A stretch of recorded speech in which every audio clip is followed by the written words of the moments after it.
после 30 години образовен процес, прво јас сум бил ученик у средно техничко училиште, па после професор на машински факултет, трговител, асистент, доцент, професор.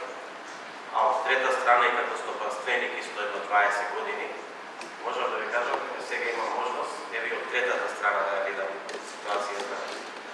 Ја видел од сите три страни и ќе ви кажам дека ситуацијата е лоша. Кога ќе ви кажам дека ситуацијата е лоша, ќе ви кажам што го гледам сето това и дека таа ситуација е испуштена од това за 20 години и како резултат на тоа испуштено од това на 20 години е денешната ситуација која што треба ургентно да се санира, која ви кажам ургентно да се санира и тоа не е така едноставно. Значи многу која ќе треба да смените образовен процес и која ќе треба паралелно со тој образовен процес да смените и ментален склоп на една нација, тоа е многу тешко. Темава е широка, би можел да зборам најмалку 2 часа, ама ќе се обидам значи да го стоја некако сублимирам во 5-10 минути, да ви кажам кои се аспектите на таа. Првиот аспект е треба да тргнеме од реалната ситуација. Што е реалната ситуација кај нас во државата? И затоа има една многу убава анализа, која што е во рамките на програмите кои што ги прави владата во соработа со невладиниот сектор, изведовме да е една многу убава анализа. И таа анализа вика вака: во моментот во држава има 185.000 незапослени. Тоа се тие 19, нешто повеќе. Тие 185.000 активни баратели на работа се 105.444 лица. Што значи дека 88.000 луѓе и нема. Значи едноставно тие не бараат работа, ги имаме статистички на список, ама тие не се појавуваат секој 6 месец нели во бирото и тие не знаеме дали не бараат работа, дали се иселени од државата и тоа ќе ни го кажат. Што значи ако земеме тоа го имаме, значи реалната невработеност од државава е колку посто? 11%. Од тие 11%, 42% се луѓе над 50 години. Кои се тие луѓе сега да размислиме? Тие луѓе над 50 години се тие кои што останале без работа некаде во некоја компанија, се тие кои што не се снашле после технолошки вишак или стечај и така натаму.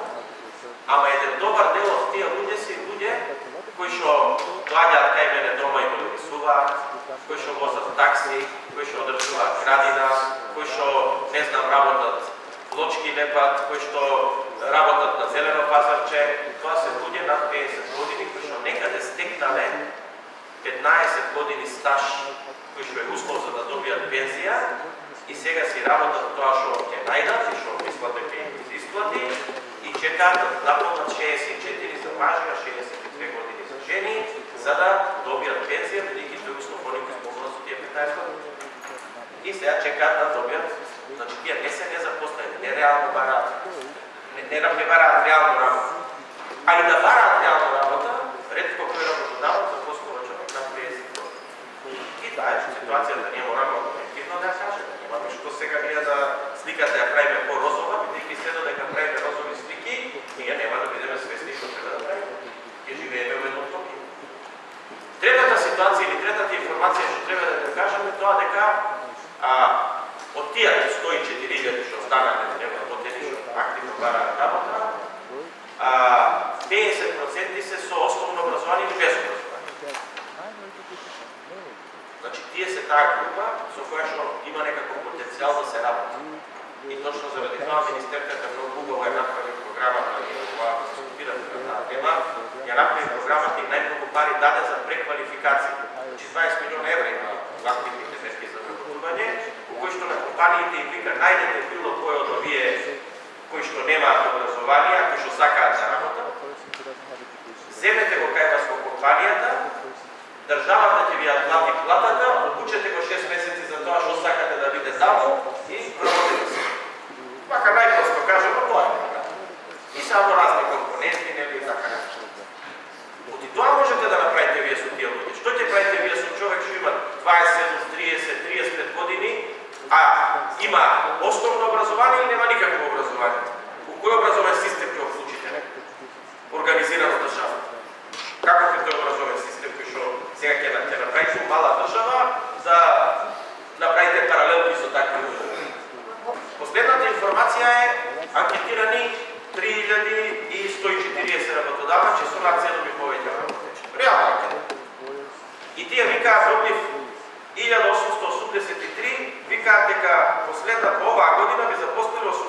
1463 луѓе. Значи тие викаат сега има потреба да запослат. И кажат, кога ќе видите, значи пазете, од овие 105.000 лица што останаа реално незапослени, што бараат работа, ако исклучите дека 42% се над 50 години, значи останаа 50 кусури илјади лица у потенцијал за работа, да речеме онака барана. И од тие 18.400 би се запослиле само оваа година, и тоа не во сите компании, него само од 3.140 анкетирани компании во 1.883 компании. Значи, тие би се решиле годинава 1/3.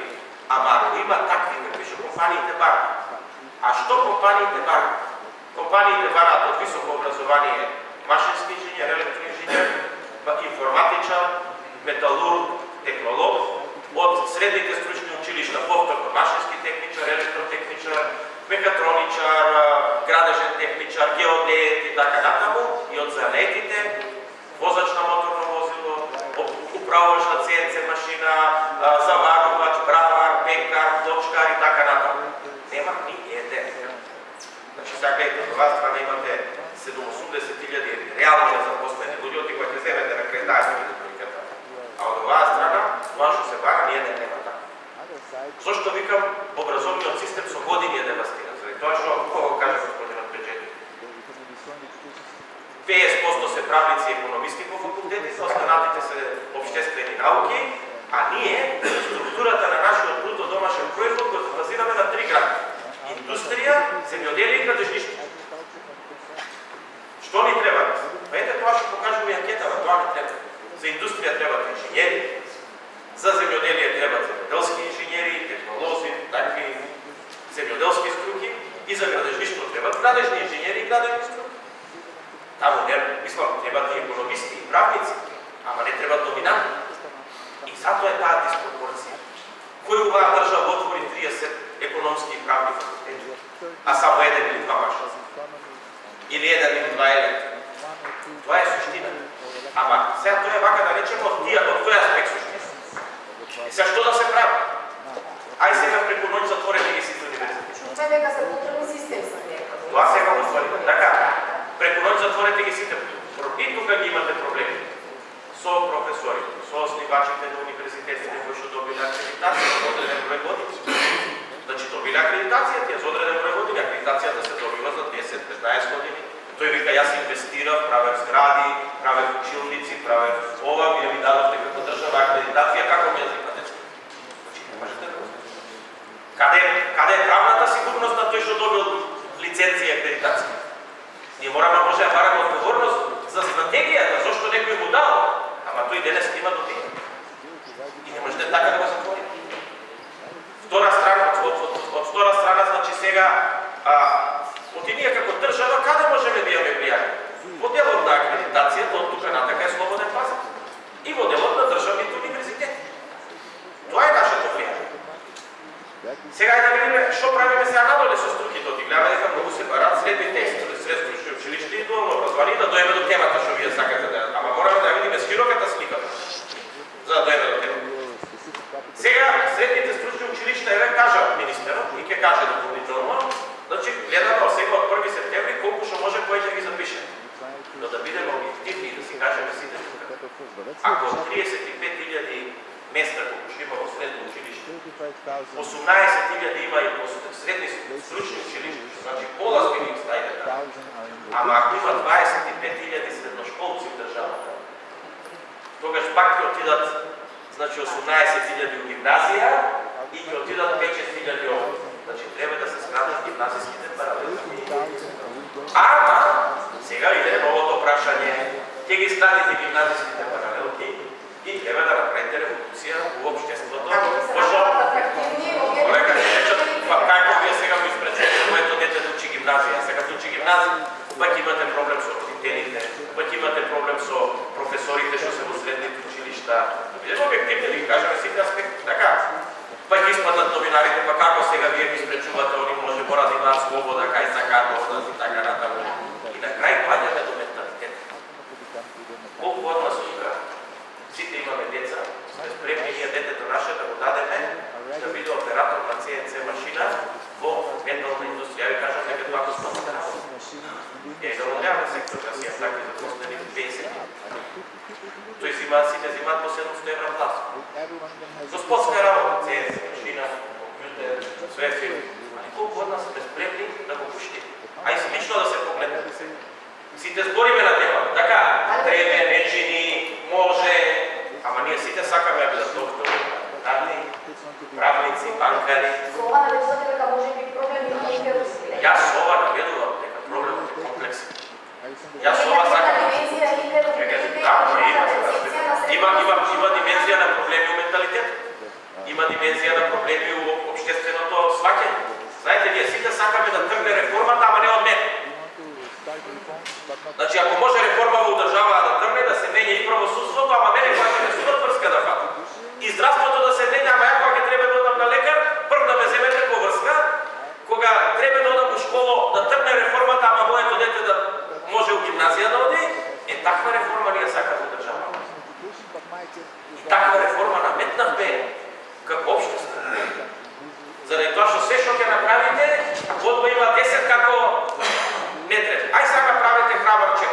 Еве, опet ви кажам чекорите што треба да се направи. Скратете ги гимназијските места. Бар за една третина. Одма ќе добиете реакција на сите утрински програми. Тоа ќе биде пеко. Прво, шо од професори, шо од родители, шо од... така. Али тоа е рецепт, тоа е решение. Болно е, ама тоа е. Со тоа ќе ги натерате да одат у средните стручни училишта и правите услуга, а они денеска не се свесни. Оти што е цената он кога ќе заврши гимназија и кога ќе го запишете у Велес на факултет за осигурање и кога ќе заврши он факултет за осигурање која што е, не знам, некакви екстерна паралелка на Битолскиот факултет, не знам, Охридскиот, извинете за туризам, со седиште во Кочани. Мислам, јас сега да не правам пародија, ама ова е, значи, освен Кочани, све друго е вистина. Така, и сега тој треба да на некој начин, сега ви го дадете идни.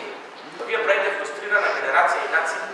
Извинете што сум екстензивен, ама сакам да го кажам се тоа е вака предоби со. Знаете зашто правите фрустрирана генерација? Заради тоа што тој човек ќе заврши некаков факултет, ќе добие на крај диплома, што липше што се вика диплома за осигурање. Пазете, 200 годишно во Велес се запишува. Што сте му дали акредитација, што? Дал некој сега, не јас, али државата.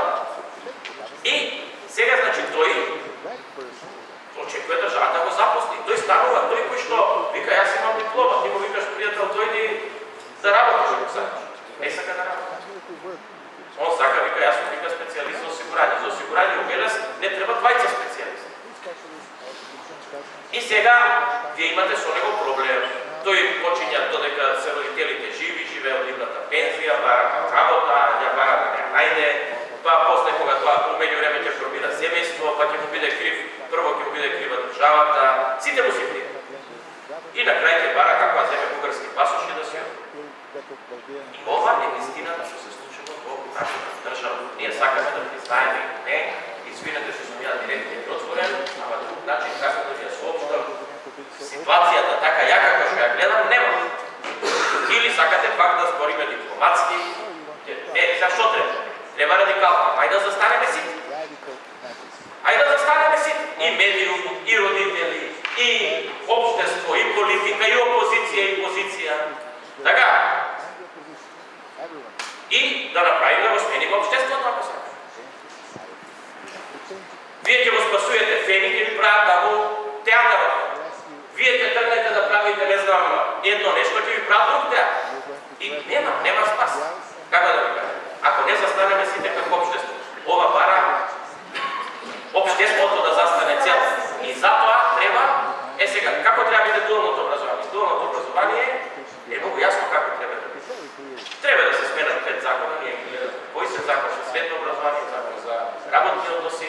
Во таа промена на законите треба да се возможи децата да бидат запослени од 16 години. Молам? За лични доходи закон. За лични доходи, така е. Тие да не плаќаат да бидат ослободени од даноци. Ето е позакона. Ете, веќе зборев 10 минути па затоа кратко. Све. Значи, после тоа државата да даде мала награда на инженерите кои што ќе бидат посветени таму во ФИПО има работа, по-овамо екстра работа, ќе му дадеме некаква надокнада, ќе ги ослободиме тие ученици да не платят персонални даноци, не знам даноци одредени. Па за фирмата мали повластници веќе ги има во агенцијата за вработување. После тоа, значи, али она што е ќе биде различно кај нас од другите држави, тоа да го кажам. Ние, кога ќе одите во Германија, во Австрија, во Швајцарија, ќе ще има дуално образование или реално школе како сакате. Тоа таму е, значи, секоја компанија си има паралелка. Ние немаме толку големи компании, за да секоја година има паралелка. Чак Шишиева, што е голема компанија, и она не може секоја година да запише по 40 години. Нити Цементара, нити сега што ги гледат тука, нити Макстил, нити Брагове, како сакате, нити Арчелов, нас ни треба оваа година 5 бравара, до година 3 електричари, ама треба затоа да направиме паралелки на ниво на град. Па првите 2 дена да одат во средното стручно училиште, да ги исполнат основните предмети, математика, македонски, не знам, историја, јазик, што треба, и после другите 3 дена секој во својата компанија. Не може сите во една компанија. Тоа не можеме ние да го направиме, затоа што немаме такви компании едноставно. Така, секој во својата компанија на ниво на град. Оваа година ќе бидат, не знам, бравари и ова, до година ќе бидат друго. Треба да бидеме флексибилни во наставните програми. Некој го едуцира за кај него. Нека он си ја направи наставната програма. Он ќе го учи таму што му треба. Значи ние треба да направиме дуално образование, кое што ќе личи на овие другите, али со оваа дополнителна флексибилност кај нас. Не на тоа работиме моментално, ја правиме законската легислатива, ќе се направи оваа година, до година ќе тргне. Али верувајте, ништо нема да тргне, ако ние претходно како општество не се договориме дека треба да тргне и како